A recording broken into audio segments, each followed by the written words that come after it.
I never told anyone how much I carried, not because I was brave, but because I learned early that silence was safer. From the outside, my life looked small and ordinary. I rented a modest apartment near Austin, nothing fancy, just 2 rooms and a narrow balcony that faced a parking lot. I worked long hours, cooked simple meals, and drove an old gray sedan with a cracked dashboard and a radio that only worked if I pressed it just right. People who met me thought I was just getting by. Even my own family believed that story, and I let them. The truth was very different. For nearly 7 years, I was the reason our family's house in Dallas never went dark. I was the reason the mortgage payments never bounced. I was the reason my parents slept at night without fear of foreclosure notices or collectors pounding on the door. Quietly, month after month, I sent money. Sometimes it was $3,000 when things were calm. Sometimes $8,000 when bills piled up. Once, during a crisis I was never thanked for, I wired almost $40,000 in a single night just to stop everything from collapsing. That house mattered deeply to my parents. It was a large 2-story place with white pillars, a wide front porch, and a manicured lawn that my father watered every morning like a ritual. My mother loved hosting dinners there. She loved the way people admired the living room and commented on the size of the kitchen. To her, the house was proof that we were still doing well, that appearances were intact. Inside that house, comfort kept increasing. New couches appeared without discussion. The television grew larger every year. My brother Mark drove newer cars every 2 years, each one shinier than the last. His wife, Elaine, wore designer coats and spoke casually about vacations in Europe, as if flights and hotels were nothing more than groceries. They talked loudly about success, about ambition, about plans that never seemed to include risk for them. Everyone believed Mark was the successful one. I never corrected them. I learned early that if people think you have less, they expect less from you. I told my parents I was freelancing, just doing small projects. I told Mark I was doing contract work that barely paid but kept me busy. I complained lightly about rent and gas prices, just enough to make my story believable. I did not want praise. I did not want attention. I wanted peace, and peace required invisibility. What I never said out loud was that I owned a consulting company focused on compliance systems and certifications for large firms across America. It was not glamorous work. There were no flashy offices or loud announcements, but it paid well, very well. I built it slowly, carefully, choosing clients who valued silence and reliability. I worked nights and weekends. I learned to read contracts the way some people read novels. Over time, companies trusted me with problems they could not afford to get wrong. Money came in steadily, and I made a decision early on. I would not let my family struggle if I could help it. First, it felt natural. When my father lost his job, I covered the debt without hesitation. When my mother needed surgery, I paid the hospital bills before she even saw them. When Mark failed in his 3rd business attempt, and creditors began calling the house, I quietly cleared the loan so the phone would stop ringing. They thanked me at first. There were hugs, kind words, and promises that things would be different soon. My mother called me her blessing. My father said I was dependable. Mark said he would pay me back once he got back on his feet. I smiled and said it was fine because I believed them. Over time, gratitude faded, changed shape. Help became normal. Support became assumed. My calls turned into reminders. My transfers turned into expectations. If I were late sending money, my mother would sound anxious. If I asked questions, my father would say I was overthinking. Mark stopped saying thank you altogether. Elaine started suggesting expenses as if I were a shared account. I noticed the shift slowly. No one asked how my work was going. No one asked if I was tired. They only asked if I could send more, cover one more thing, fix one more problem. When I visited the house, they talked around me, not to me. Conversations about money stopped when I entered the room, not because they wanted to protect me, but because they assumed I would handle it anyway. Still, I stayed quiet. Part of me believed that family meant sacrifice, that love meant giving without counting, that if I kept things stable long enough, they would eventually see me, not just my money. I thought if I stayed patient, things would balance out. But deep down, something felt wrong. I sat alone in my apartment many nights, laptop open, bank statements glowing on the screen, wondering how long I could keep carrying everything without breaking. I watched the city lights outside my window and asked myself questions I never asked out loud. What would happen if I stopped? Would they still call me? Would they still care? I did not know the answers yet. All I knew was that I was tired, and that the weight I carried was growing heavier every day. Everything changed one quiet evening in the living room of the same house I had protected for years.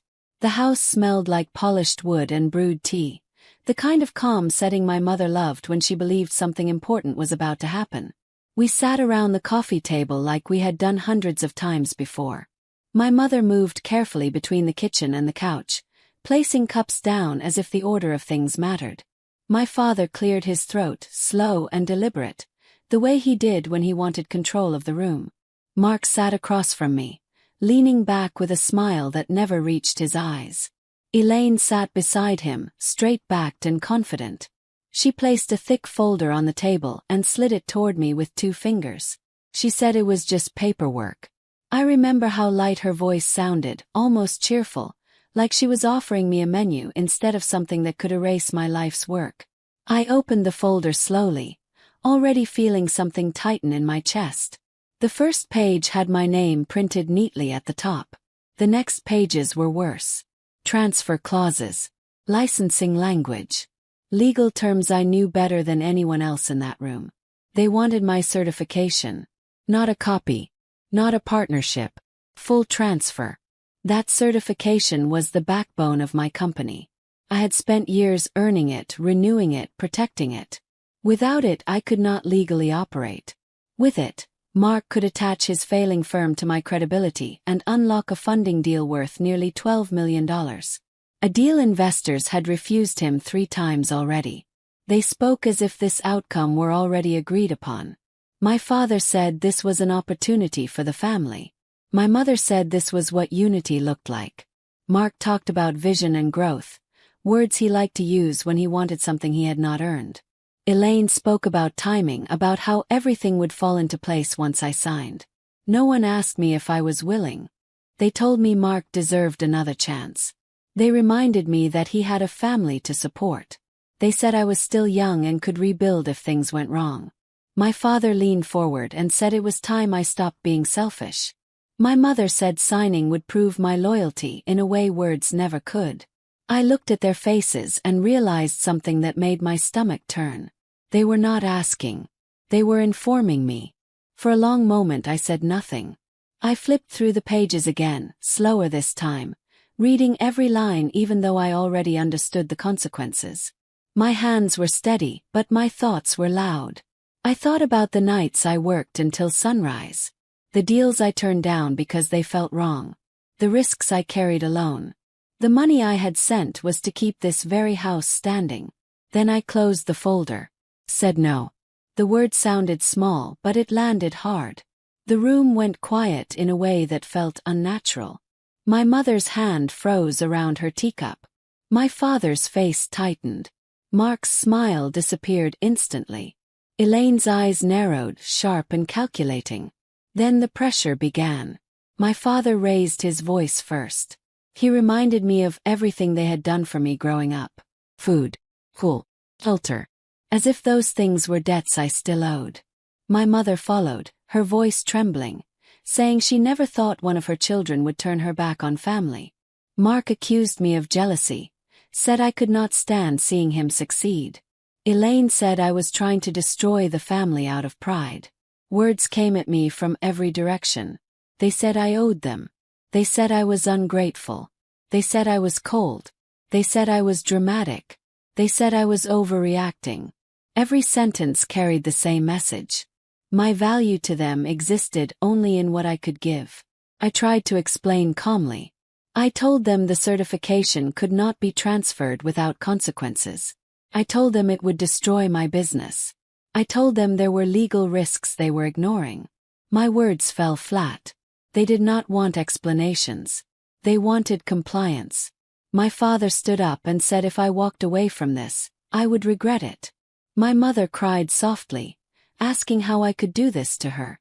Mark slammed his hand on the table and said I was choosing money over blood. Elaine sat silently, watching, as if she were already calculating how to force my hand another way.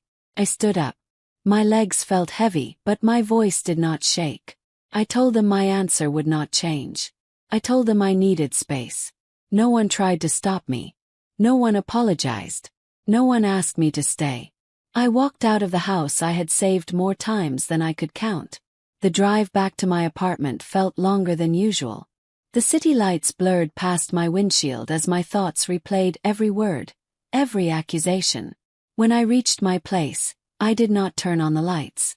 I sat on the couch in the dark, listening to the hum of the refrigerator and my own breathing. For the first time in years, I allowed myself to feel angry. Not loud anger. Not explosive anger. A quiet, clear anger that cut through confusion. I realized that night that love had been used as a leash. That generosity had been mistaken for weakness. That silence had taught them I would always bend. I opened my laptop and reviewed everything I had been avoiding. Payments, the accounts, the dependencies they never acknowledged. I saw clearly how much power I had given away by trying to keep the peace. That night I made a decision. Not out of spite. Out of survival. I did not scream. I did not send long messages. I did not argue anymore. Something inside me settled into a calm that felt unfamiliar but steady. That night, sitting alone in my apartment with the city quiet outside, I stopped trying to explain myself to people who had already decided my role. I simply acted. The first thing I did was open my banking dashboard. I looked at the list of automatic payments I had built over the years, each one created during a different family emergency. The mortgage payment for the house in Dallas. The credit cards my parents used for daily living. The private school tuition for Mark's children. The insurance policies. The quiet transfers are labeled as gifts. One by one I turn them off. No drama. No announcement. Just silence where money used to flow. Then I made the harder call. I contacted the licensing board responsible for my certification. The same certification that my family had treated like a casual asset. They could move around. I knew the rules well. I had memorized them when I built my company. That certification could not be transferred, sold, or used by anyone else. Any attempt to do so without authorization triggered an investigation. Any misrepresentation could lead to immediate suspension. I explained what had happened. Clearly. I submitted the documents Elaine had given me. I attached emails Mark had sent to investors that used my credentials without permission. I included evidence of forged references that had already been circulated to secure funding. I did not exaggerate. I did not insult anyone. I just told the truth. By morning, everything Mark had been building collapsed. The funding deal that had been treated like a guarantee vanished overnight. Investors pulled out. Legal teams stepped in. Questions spread quickly. His company accounts were frozen pending review. Partners who had praised him days earlier stopped returning calls. The confidence he wore so easily dissolved under scrutiny. The fallout moved faster than I expected. Within weeks, the house went into default. Notices appeared on the front door. The same porch my mother loved became a place of whispered arguments and closed blinds. Cars were repossessed quietly in the early morning hours. Credit lines froze without warning. Friends who once filled the living room with laughter stopped calling. Invitations disappeared. The family image they had protected so carefully cracked under the weight of truth. My phone did not stop ringing. My mother called first. She cried and asked how I could let this happen. My father followed, his voice sharp with blame, saying I had destroyed everything they worked for. Mark sent long messages filled with anger, then shorter ones filled with panic. Elaine threatened legal action. She never followed through on it. They all said the same thing in different ways. That I was heartless. That I had gone too far. That I ruined them. I did not respond. Silence became my boundary. Every unanswered call was a reminder that I no longer needed permission to protect myself. I blocked numbers. changed my address. I let their words pass without entering my life. For the first time, I chose myself without apology. While their world was collapsing, mine was finally clear. I moved my company headquarters to Chicago quietly, without announcements or celebration. I rented a clean office space with tall windows and neutral walls.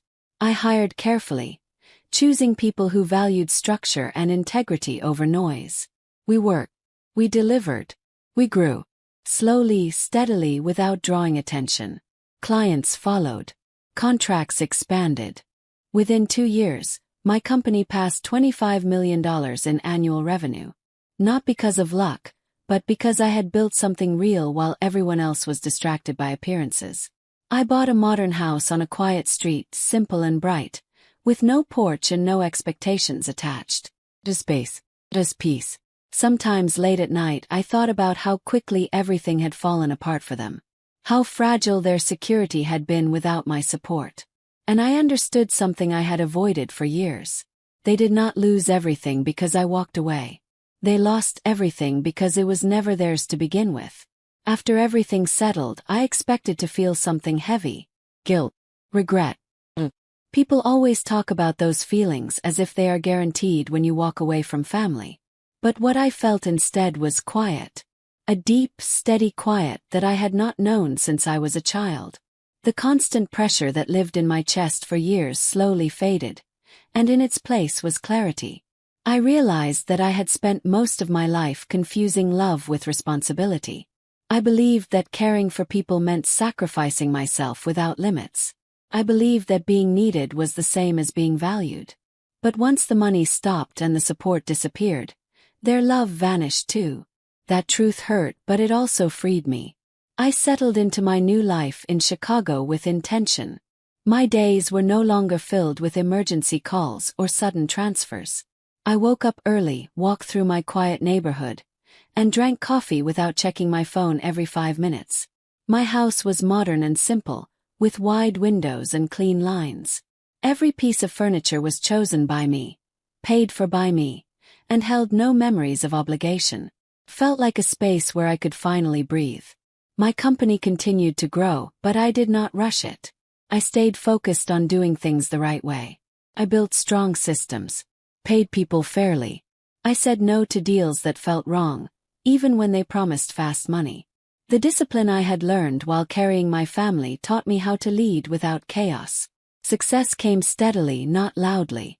Occasionally, news about my family reached me through distant relatives or old neighbors. The house was sold. Mark took a job far below what he once bragged about. My parents moved into a small rental and stopped hosting gatherings. Their world became quiet too, but not the peaceful kind. I listened without comment. I did not feel proud of their fall. I simply felt separate from it. For a long time I questioned whether I should reach out. Whether forgiveness meant reopening doors. But every time I imagined contact, I remembered that night in the living room. The folder is on the table. The certainty in their voices that my life was theirs to use. Forgiveness did not mean returning to the same position. Healing did not require self-sacrifice. I learned to build relationships differently. Slowly, carefully. With people who asked questions and respected answers. People who did not assume access to my time, money, or energy. I learned that generosity feels different when it is chosen freely. It no longer comes with fear or resentment. Comes with peace. There were moments when loneliness appeared, especially during holidays. But even then, I reminded myself that being alone was not the same as being used. Silence felt safer than manipulation. Calm felt better than approval. One evening, as I sat in my living room watching the city lights fade into the night, I thought about the younger version of myself. The woman who stayed quiet, sent money, and believed patience would earn love. I wished I could tell her that strength does not always look like endurance. Sometimes strength is knowing when to stop. I did not lose a family. I lost an illusion. What I gained was a life built on truth.